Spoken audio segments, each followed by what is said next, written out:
you're not going to come back to drinking at 10 a.m. on a fucking. Exactly. I'm drinking these. I mean, a buzzball would be like, Is that proper?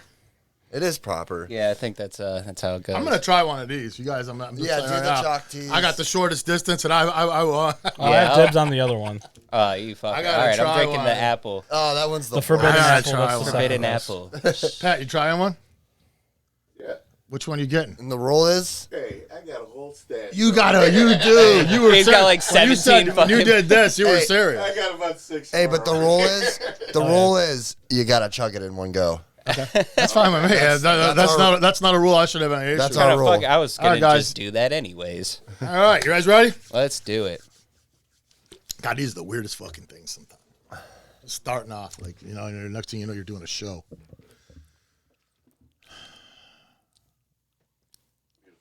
Ready? Yep. 3, 2, 1, and.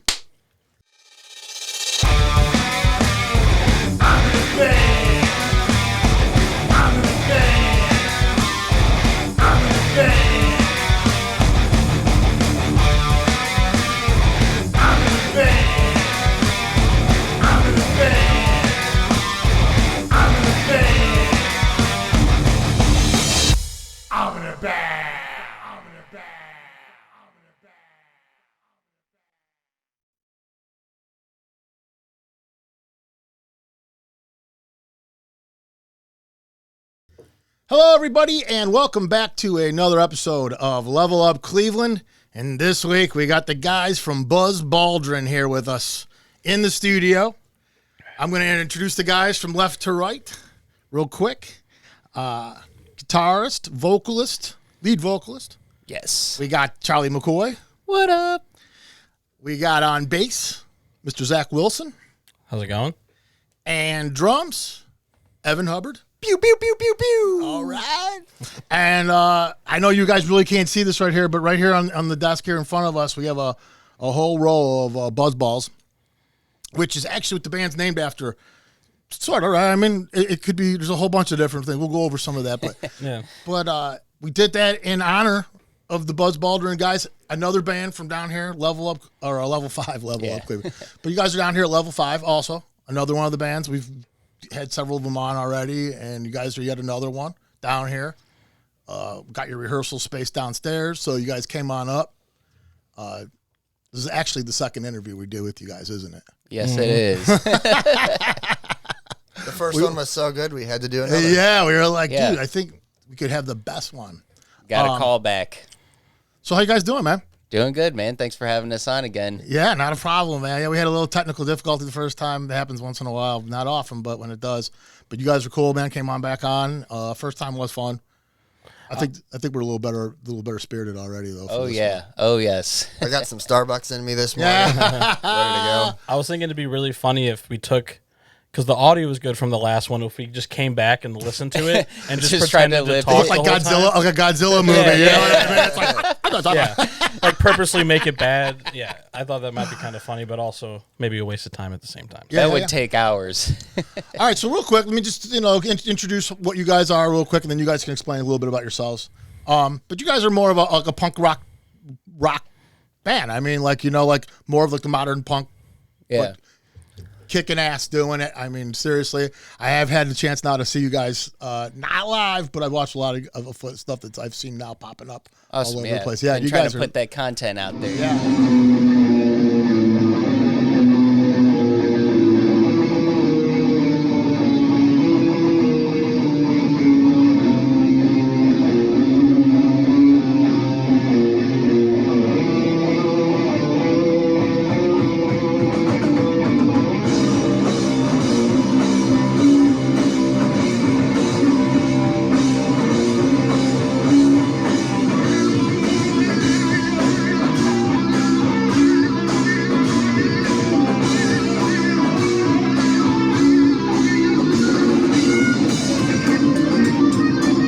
Shit, man, I was impressed. Whenever we get anybody on our show, the bands become like Pat and I's like, for kids. We watch them and we're like, oh yeah, look at them all, look at them go. Did you see them over there? Yeah, that was cool, man. They're good. They're doing good. yeah. And so it's good to see you guys are out there doing it. That's man. the good thing about doing a second interview is that we've already become your kids, so you've seen a little more of our content that we got out there. That's a good point, actually. I am a little more well-versed on you guys now that you guys were actually here.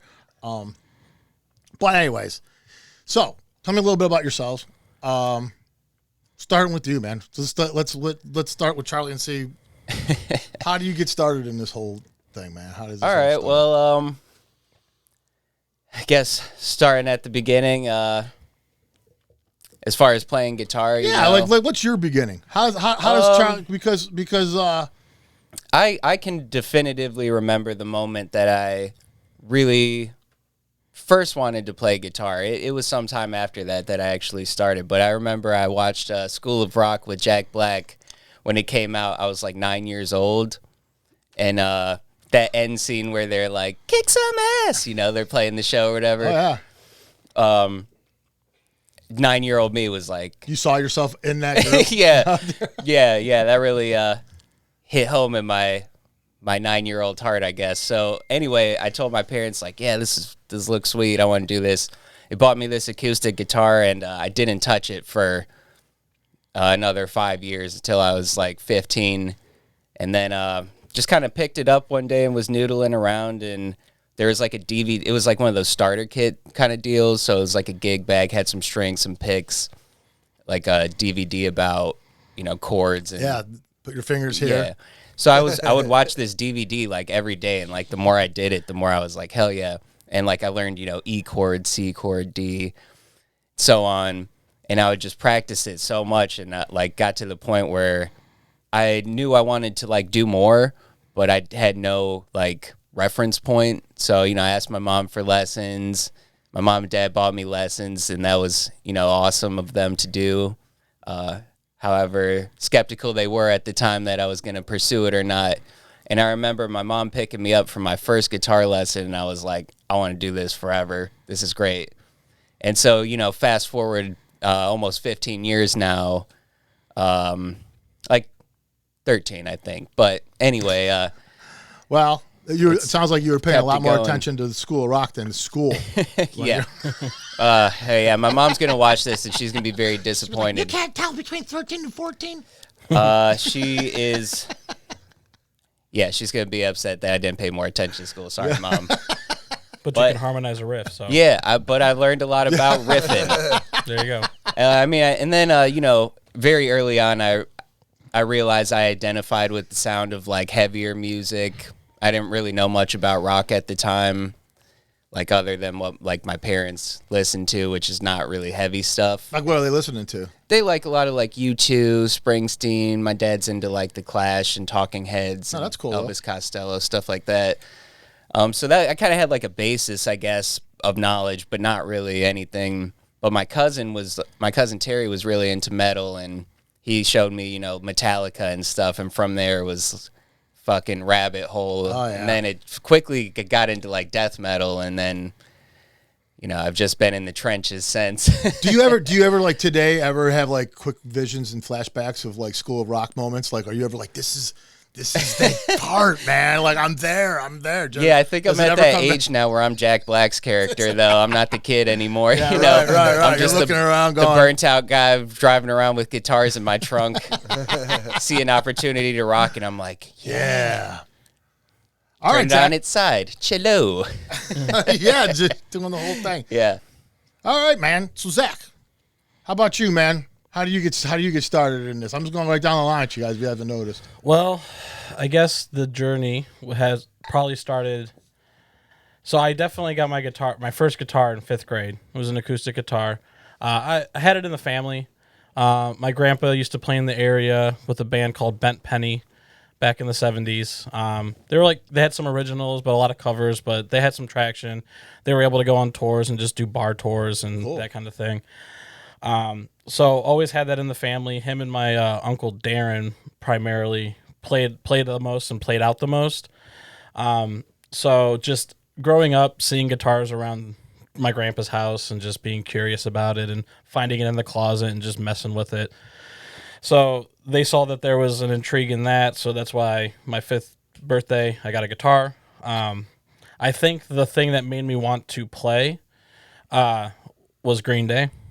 Just seeing Billy Joe. Something about that angst just really like Stuck with you. yeah, just really really stuck with me. And that was also one of the only bands that my parents had a CD of that was like a very close proximity to like DIY kind of punk scene stuff. Everything else was pretty commercial, but Dookie was such a commercial hit. Everybody had it, so my parents had it, that kind of a thing.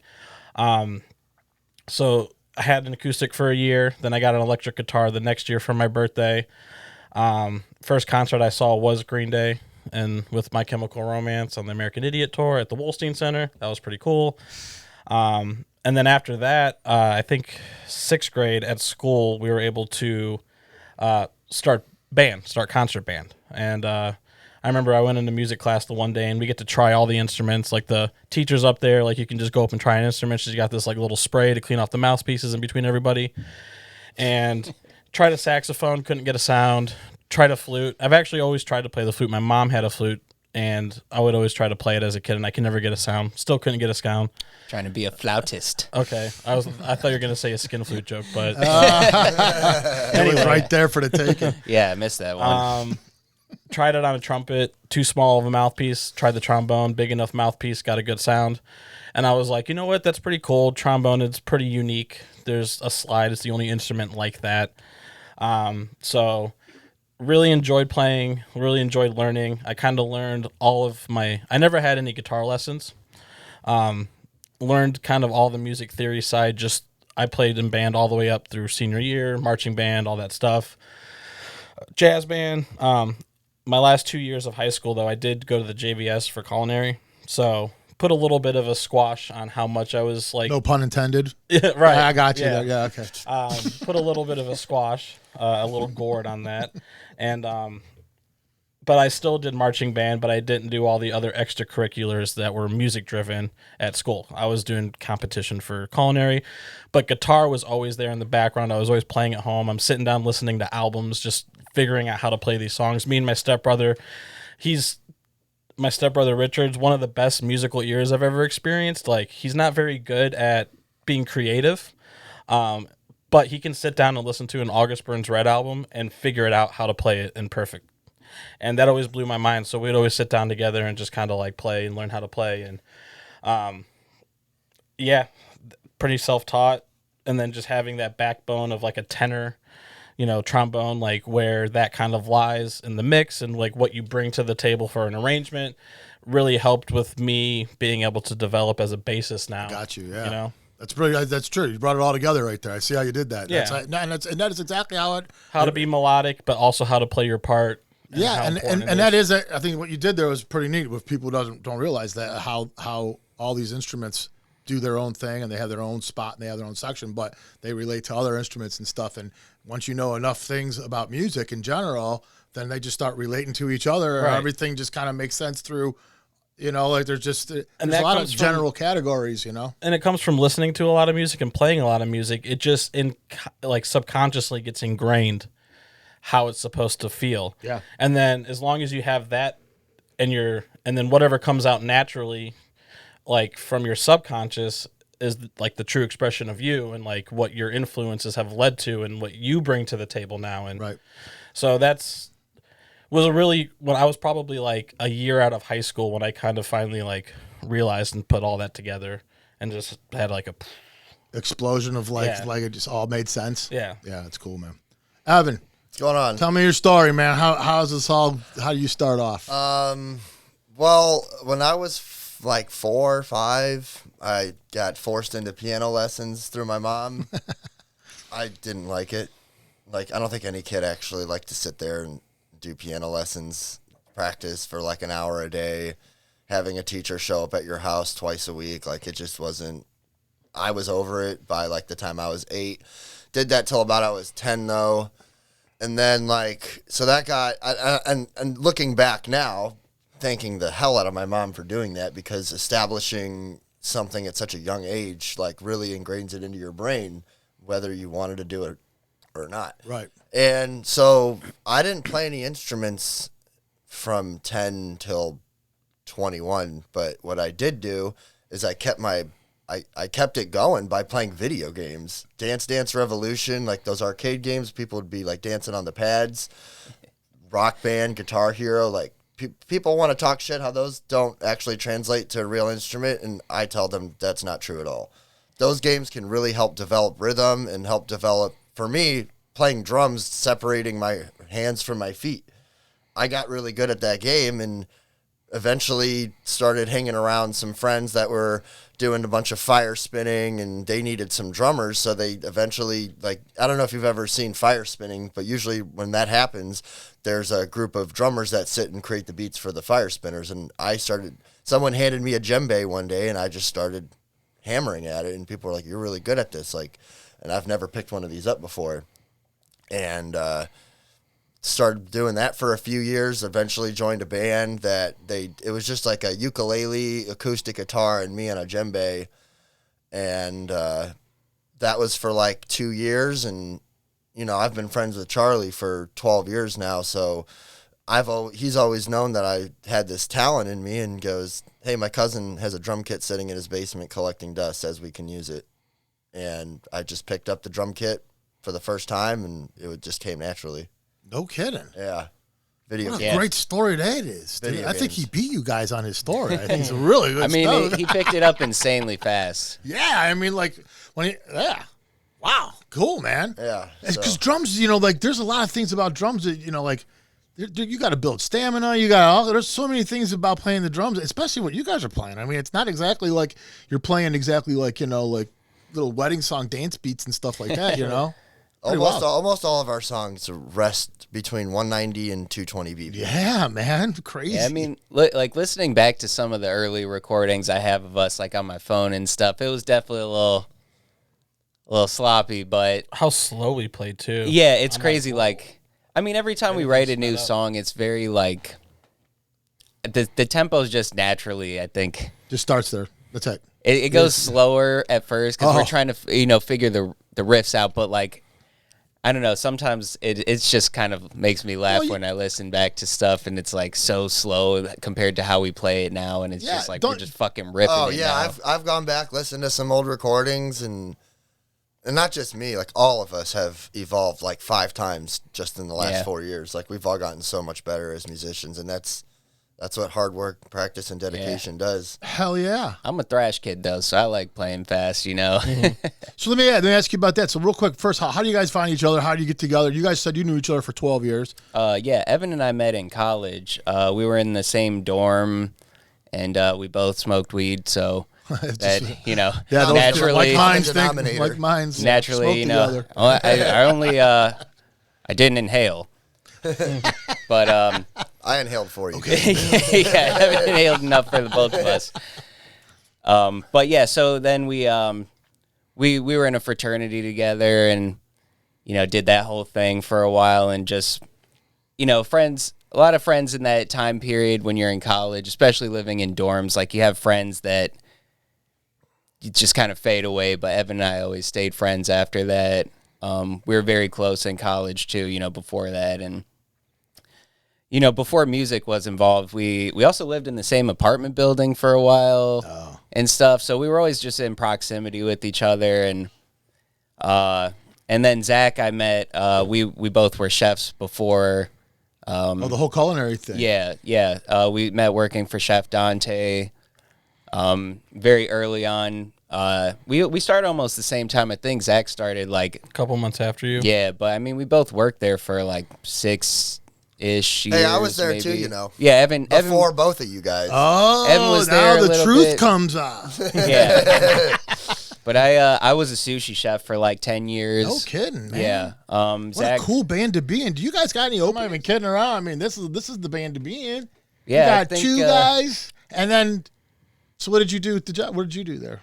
Oh, I washed dishes and I helped run the fry foods for Dude, for Charlie. it's the whole restaurant. yeah. Have you guys talked about that ever? Has it ever come up Kind- just a drunken conversation? Well, we- I mean, couple yeah, buzz yeah. balls where you guys are like, we should open a fucking restaurant. Oh no. Oh, That no, doesn't no. happen. Fuck no. Hell no, You see- dude. is that- That's is that- the is end that of the nuts? band right there. Well, is that like open a restaurant? Is that like suicide almost like at this point in time? I mean, honestly, going into business with your like Friends? not any business, yeah. but specifically restaurants can put a real fucking wedge in between a I friendship. can You know, understand that. Yeah. I've seen it happen. They're the you hardest know. business to maintain too. They have the highest fail rate within the first year of any. What And about like it a is- food truck or something like that? Those are popular. Have you ever thought about doing I something wouldn't like that? fit in one of those. I did think about doing like a food truck portable concert kind of thing. I thought that might have been kind of cool, but Zach and there's I only have, a finite season for that kind of a Dude, thing. what you Yeah, should in have is a Cleveland, food it's truck hard. pull a trailer, Exactly. and the trailer's the stage. and it breaks down into a stage. That was my Yeah, exact well, thought. no, drive around the fucking town. You guys are jamming. Me and Pat drive the truck.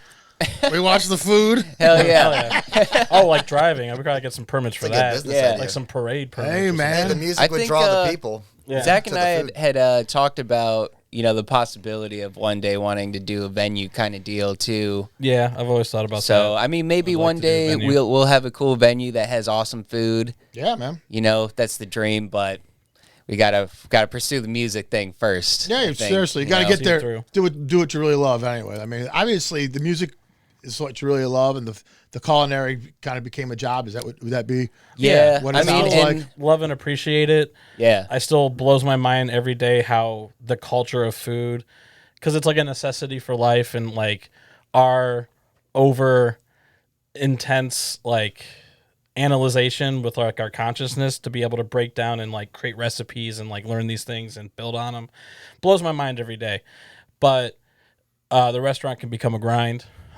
Especially that place when you're in fine dining, you're being held to a higher standard, so you have to push yourself a little more. Yeah, and just doing it really hard for 10 years, like just got a little burnt out on it. yeah. You know, And I mean, needless to say, Zach and I hate that I got uh, burnt out, but because I do miss it. But at the same time, I'm happy where I am now. I so. mean, I definitely, yeah, we all got burnt out of the restaurant work. You know, I was never like a chef, but I mean, I did it for 7 years. Hey, you're still part of the industry. But it builds character on people. It humbles you. I yeah. recommend every person to Yeah, at least everyone should work in a restaurant. needs to go for through the sure. ringer. But yeah, needless to say, Zach and I have left our restaurant days in our past for now to leave more Pursue time something. for music and I just sell phones for AT&T now. personal stuff. But yeah, I work at a sandwich shop and it fucking rocks, man. I love that No job. pressure, no Yeah. craziness. And then at night, it's on the weekend, I work at a venue, which is, you know, I just sit there and I collect money at the door and I drink beers, hit people with witty, charming quips. Because once you're really in the restaurant industry for a long time, it does, you know, you build camaraderie with your coworkers and it really does become your life. I mean, we would be practicing at like 1 a.m. God damn. we would start at like 1, 2 in the morning sometimes and go to like 5. Because, you know, Zach and I would work from 11 a.m., 12 p.m. till, 11 or 12 at night. yeah, 1 in the morning sometimes. And then we'd come straight here and, you know, get in a couple hours of practice. And that's just what we had to do at that time. And then, I mean, eventually, like, you know, we were saying, that shit burns you out. Hell yeah, man. You can Well, only it do that for definitely so humbled long. you Yeah. because Oh, we had yeah. to push ourselves, so we had to. Yeah, that's what we kept always saying. Like, well, if we want this, we got to push ourselves, and which we still feel that way. But now we've adjusted our There's schedules flexibility. and our personal lives to allow more time for that. That doesn't cut away from us. You know, I don't think I can just drink all night and then work. You know, wake up 2 hard. hours after I went to bed and then work another It's hard to string them days together. 16 like, yeah. hours. It's tough, man. It's tough to do. It is did it, hard. but, I mean, we were younger. I mean, Yeah. I'm 28. Yeah, I get when we you. were 24, 25, that sounds like not that long ago. But I've noticed A lot of even over shit the last changes, 3 or 4 man. years. A lot of shit changes, and you mentally you gain a level of maturity. I think you know the closer to your 30s Yeah. you get, and I'm sure you know that's And it the keeps same. happening, Yeah, trust me, it right? does. Exactly. All right, guys, we're going to take a break right there. When we come back, we'll talk a little bit more with the guys from Buzz Balldrin.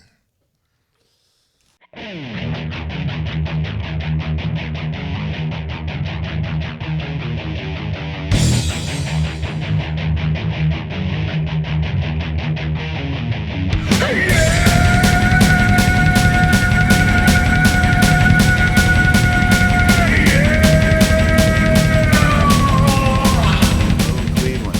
I am Z ZM Delgado, author of the Rust Belt Rock Review at ZackO'Lantern.com, and this is your weekend concert calendar update. First off, Friday, October 14th, at No Class, you're going to be able to check out Revocation with support from Chrysium, Alluvial, and Inoculation.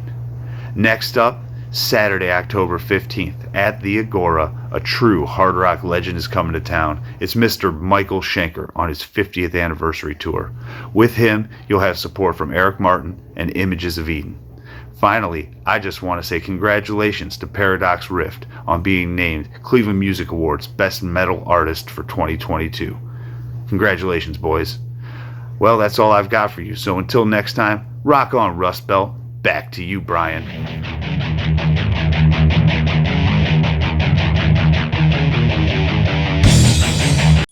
We are back with the guys from Buzz Balldrin. We got Charlie, we got Zack, we got Evan. And we've decided that it's a good time for our first Buzz Ball moment. And we're going to cheers to Evan, who's made it to 100 days. 100 days, baby. No alcohol. So we're going to celebrate. No matter how hard drinking. I tried to poison his brain. Pat's already had a few. He says, those things are pretty strong, dude. Also, I just want to give a quick plug. We're trying to get a sponsorship from Buzzball. They don't like to contact us back on social media, but they'll come around. Yeah, they man. will. Now that you've been on such a high profile shows, this Yeah. one. Now that we're famous, basically. Yeah, wow, this is Now that we're stars. Buzzball, Tevin. Cheers, Cheers, Evan. you guys.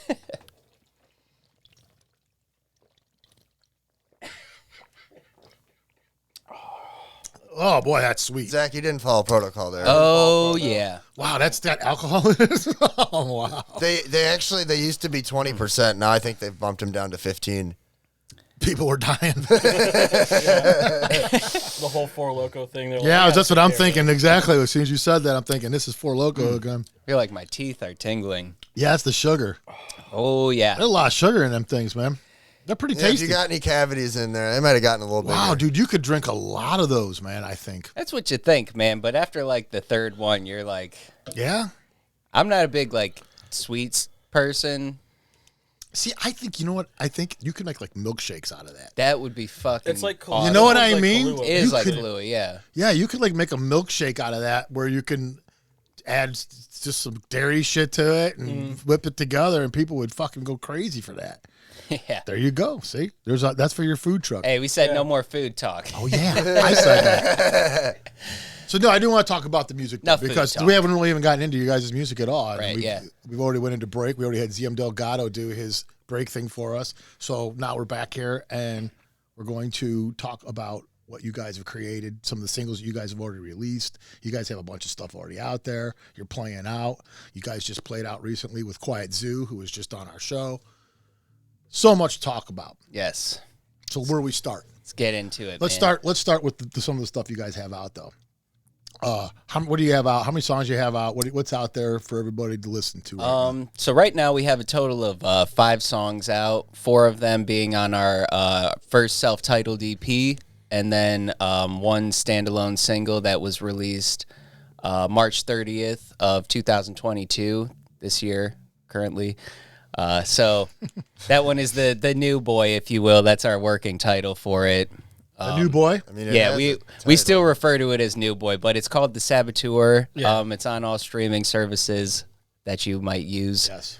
And including Napster. including Napster. I gotta throw And that in. is actually true. It is actually on Napster, which is still a thing. I don't know who the fuck uses that, but I haven't heard anybody using it in a long time. hey, Decades. somebody does. I haven't heard of it Somebody since Lars does. Ulrich. How did you guys find out it was on there? Who discovered it? Our distribution website we go through has like all the Oh, the list of list of stuff, and Our that's on there. record label. Yeah. Yeah, shout out DistroKid. a lot of people's Makes it record real label. smooth and easy. Yeah, But yeah. so we have that out right now. Right now we're sitting on about close to a full album's worth of music. In a couple months here we're going to start recording our next EP. It's gonna be like a 5-song, 6-song kind of deal. And I think this is going to definitely be different than what we have out now. It's going to be a lot heavier. As you were saying before, we definitely have like a heavy punk influence, and that comes from Zack a lot. And I'm like a metal dude, so this is going to be more in the metal punk vein, I think, than what our last release was. We're finally narrowing in on what our sound is. Yeah. The first go around was kind of like Every song sounds different. Yeah. Very different. That was like the personality puberty to 'em. stage for So us. you guys were as a feeling band. things out and trying different stuff and experimenting. Seeing what we wanted to do, what worked, what didn't work.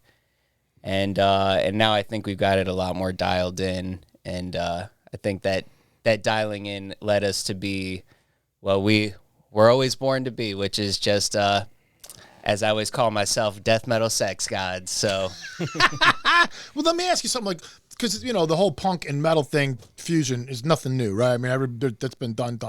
Yeah. So what makes you guys a little different? I mean, what do you feel like you're doing different? Because you don't have to do anything different. That's first of all. You don't. You just got to be good at what you're doing. Write good songs, which you guys Right. have plenty of good songs. I don't think that we're trying to reinvent the wheel here, but I think what sets us apart is that the way that we write songs, we don't do like a typical intro, verse, chorus, outro type deal. We go from, we have this riff, and then we're going to transition it to this riff and this riff and this riff. And a lot of times they don't really, it never all comes back around how like a lot of songs do, where like the chorus is going to repeat a few times. Like we kind of try to write our stuff as like, certain parts of a bigger picture. Yeah, and as each part comes around, we don't really limit ourselves to what style and genre that next part's going to be. I think we try to make I want to try to figure out how to all right, like right now there's this like very heavy like thrash riff, or there's like a sounds very much like Black Dahlia Murder, like a very melodic just like riff, and then the next part that would be coming up, we're like, what would we like to see the song take a change feel-wise? And then what genres that we're versed in best fits that tonal change? So, like not reinventing the wheel, like, metalcore. It's been done. It's the most classic combination of metal and punk, metal hardcore, metalcore. Yeah. It's there. What I want to try to do is when we incorporate these different styles, is breaking it down even further than just like one style of punk is being mixed in with one style of metal. Couple different styles of metal are at play, few different styles of punk are at play, which would make the coolest sounding song. And that's kind of like where it comes from. So you just want to have a bigger toolbox of things that you can actually pull out and create these things with. Don't want to write ourselves into a hole. Don't want to like immediately start discrediting certain ideas because it doesn't fit what our sound is. I kind of want the sound to just be, like I say this sometimes to people, like I would love to play in a psych rock band. I'd love to play in a hardcore band. I'd love to play in a pop punk band. I wish I could play in all these different, like have like those projects, but it's not as feasible and not as like doable. So at least in this project, we can try to hit as much as that as we can. Do you guys, the thing about punk rock, one of the main things to me that always strikes me is, the short song. The whole construction of most punk rock is short, concise songs, poppy rhythms, catchy everything from start to finish, And some sort of a message too. There's always like a. Well, then the vocals. That's the important thing, is the message. It really is. But I'm just talking about when you're constructing a punk rock song, that's what you think of. But people have, they've veered from that, Jesus of Suburbia, which is a longer, but a whole bunch of songs like, right? But that's like a metal song, right? To me, see, that song always reminded me of more like a metal style song where you took a ton of riffs and a ton of different things and Part you after mashed it into part one. after part. Metallica does that, right? I mean, how many Metallica songs are like 4 songs, Right. all mashed into one song? Well, you that's know kind of I mean? what I was getting at, is that, I think what really creates our unique sound is just the amalgamation of like Zack's musical influence that you know, like the stuff he was listing, metalcore, hardcore, pop punk, stuff like that. Like I never got into that side of things really, especially not when I was younger. Like I said earlier in the cast, you know, I was a thrash kid through and through. Like, and I love death metal and stuff. So like the combining of our two, I mean, we have disagreements too sometimes, and That's great though. But that that's, sounds great. And he's like, it sounds kind of gay. I'm like, you're no, kinda gay. that's not the way. Don't get us canceled. Yeah, don't get us canceled. Zach. don't I worry don't think about we're it. cancelable. You just No, I don't think so. we have. I don't think that's gonna do it. Yeah. I know. But yeah, anyway, I mean, I'm about the riff, man. I'm a man of the riff, and I try to really. Yeah, I mean that's the metal side comes out. Yeah, and I the try to bass, send it Punk in. rock is so bass driven, you know. Yeah. I mean, you're gonna have that rhythm. The bass rhythm really drives the song in most punk rock. I think that's what we go and the drums. for. I Like, mean, and the tone of Yeah. like the bass guitar in punk is like what I go for. that's yeah, cool. I mean, definitely. I love that tone. And I think a lot of our songs too, I like, you know, I know I was talking about not having a defined song structure, but I do like having kind of like a beginning, middle, and end. So if you listen to, like, for example, The Saboteur kind of is a slow build in certain ways. You know, that one kind of takes you on a journey. Our single that's out, it kind of starts, you know, very like fuzzy and definitely on the heavier side. Garage rock. Yeah, kinda garage feel. rocky kind of vibe. And then by the end, like, kind of just like a train going off the tracks. Nice kind of build. feel to it. Yeah. which is a metal style, you know, that whole slow into Yeah. that fast I love ending. just the driving riffs, you know. Yeah, I mean, if you guys can do that right, then you guys will sound great, right? Well, we're very excited for everyone to hear our next release because Well, I there's think- a lot of that. I think what you already have out there, though, is a pretty good telltale sign of what you guys are about, what you can do. It's good stuff. It's not like, yeah, man, it's real good. It's catchy. It's groovy stuff. You know, like you said, when I introduced you guys, I was even saying this is kind of, you guys are more of a kind of a punk rock feel to it, and what you're saying is, yeah, that might change a little bit. Not Right, yeah. not you're not Yeah, gonna go that's like, exactly oh man, Definitely- they're totally- That's it's exactly what I'm definitely getting gonna at. veer more towards the heavier more melodic. of a rock, heavy rocking plus punk style together. You bring those two together if you do it right. Yeah, I mean, I guess the idea when we were conceptualizing our band was that, Conceiving. yeah, yeah, we conceived the band. not, You right? know, I think the idea was just that, I mean, at least for me, I can't speak for them, but I played in a death metal band before this, and Named, what was the band? MEV, Morir S. Vivir, and great times. My high school friends, love those guys like brothers forever, you Yeah, know. good stuff. And they might be making a comeback soon. We're- Oh, heard it here first. Yeah, you heard it here first. But Exclusives. nonetheless, for me, it was kind of a little bit confining to play death metal because if you try to do anything outside of that realm, people look at it as lame or soft, you know. Yeah, I know. And so there's a lot of facets to my musical tastes and what I want to play. And like I had all these cool things that I would do. Like I love just chimey, clean tones and stuff. And I think that's from like listening to a lot of Metallica in my early years and Or stuff. maybe mom and dad. Yeah, You know you what I mean? know? A lot of stuff Yeah, going on in that exactly. music. You know what I mean? So like I really appreciate when bands can do both really clean and beautiful sounding melodic stuff and mix with the heavy, Yeah. you know? Yeah, man. And so I've always kind of like wanted to do a lot of that and stuff, but like playing death metal, you really can't do it. You never have time to. I mean, there is bands a lot that do it, but people Well, let's just be honest. What are happened? opinionated about. See, I that was kind into of death thing, metal you know? in the '80s when it was invented. Right. So I was in the stage. I was into it when it was in the infant stage, when there was nothing behind it. Everything that came out was new. You know, it was like that.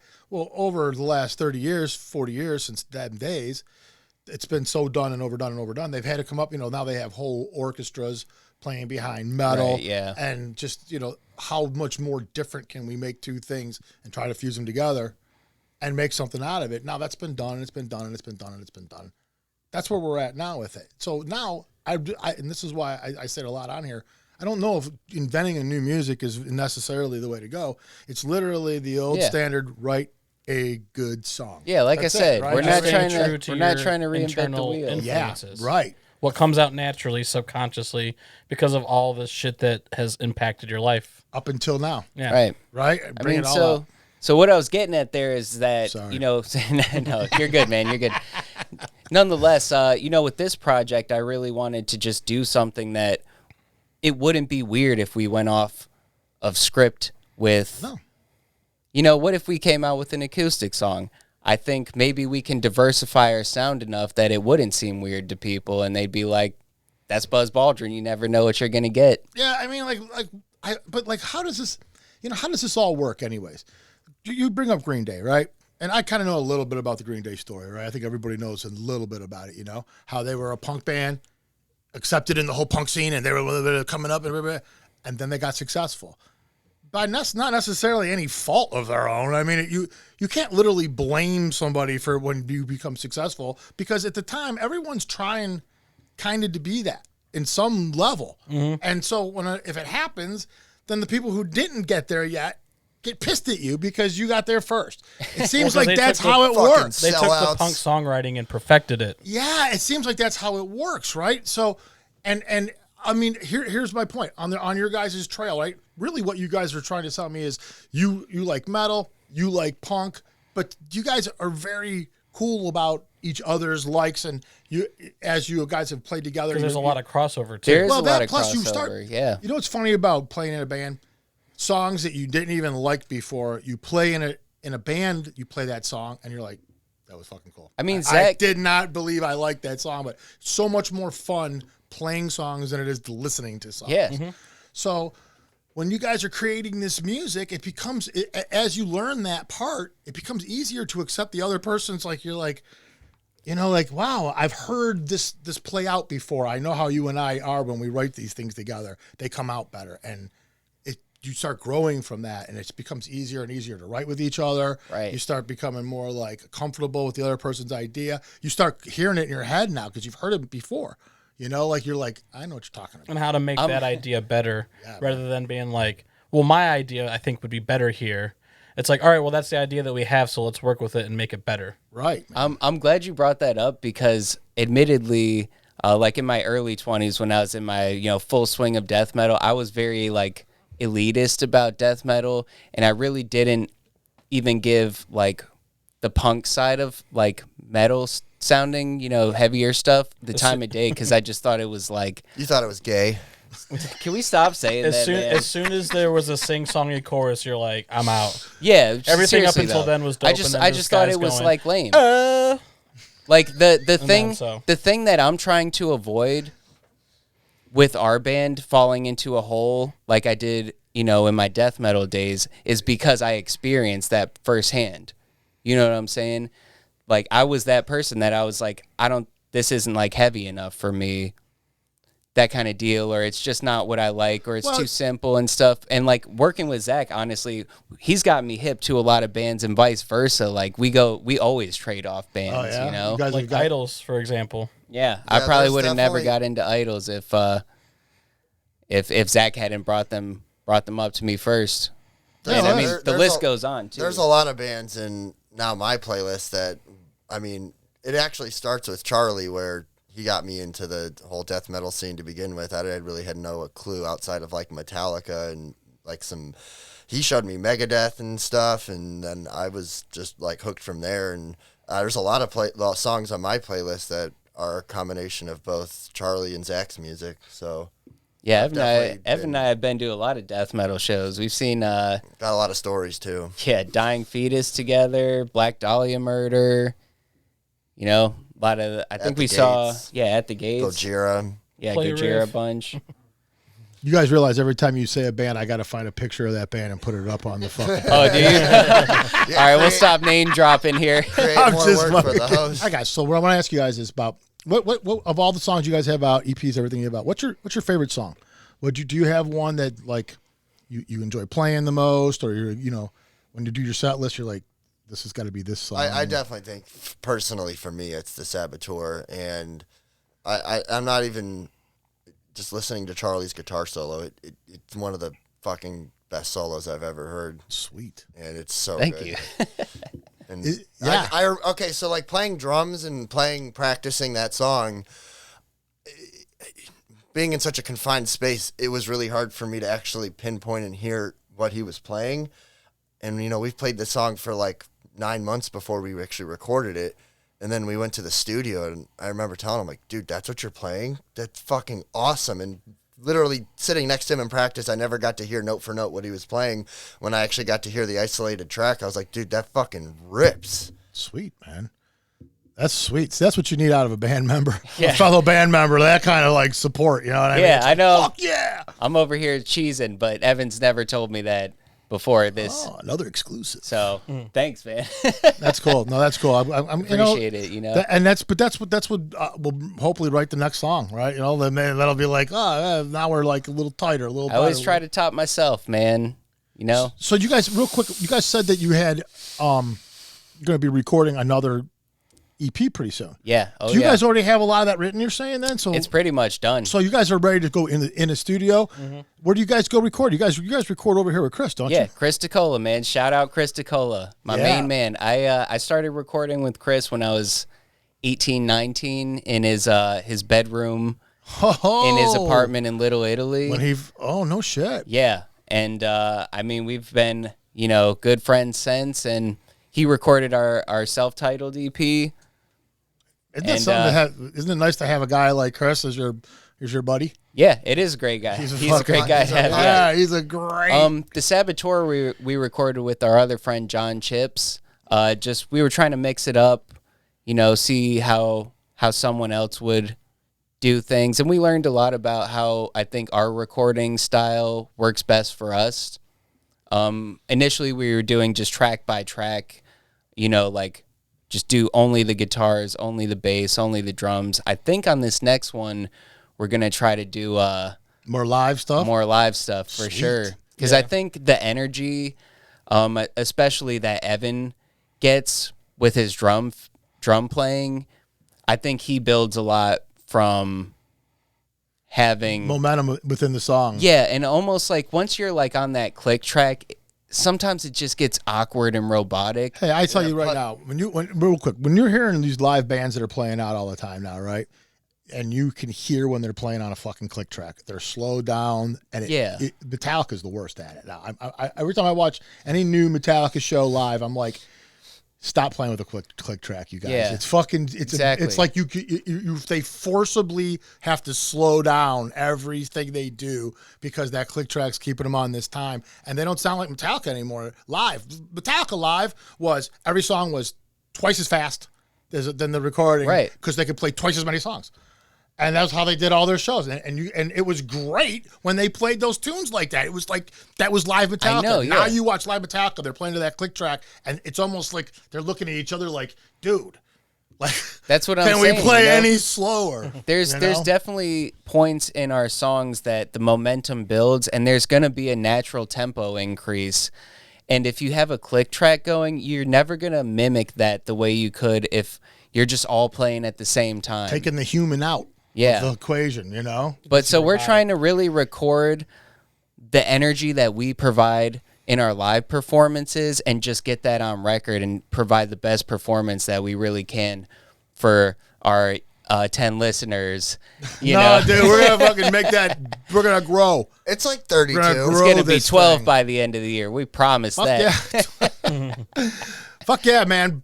Buzz Balldrin, dude. We're gonna keep an eye out for you guys. This new thing's gonna be coming out. We'll be promoting it, getting it out there. Can't wait to hear the new stuff. But you guys got enough stuff out there right now to hold people over, to get them involved in what you guys are doing right now. Check it out. And you check said it you out. could even get it on Napster. So that means anywhere, right? Literally Anybody, anywhere. You just go and make sure they understand Baldrin is 2 L's. 2 L's. Thank you for Yes. saying that. Also- Everyone also- says it with 1 L. Also 2 words. And if you get it's 2 words, but if you put in the 1 L, you just get a bunch of Buzz Aldrin shit, and then you're Yeah. going. Cool guy. But Real quick before we leave, the space costumes you guys have. Will we ever see you guys play out live in the space costumes? Yeah, you will. yeah, Oh, all right. Yeah. they're Can't wait for sure that. going to make a So, comeback. and you'll never know when it's going to happen. So you got to go to all the shows. Yeah. Until you see the one with the space costumes. Yes, you do. All right, guys. Thanks for coming on, man. Thanks for Thank having you us. so much. Appreciate it, man. Buzz Balldrin. See you guys next week. If it's 100 days, it's a good day to drink. Maybe if Even you made that nice even corruptor review. And then you start another 100. Fuck it. That'll be fine.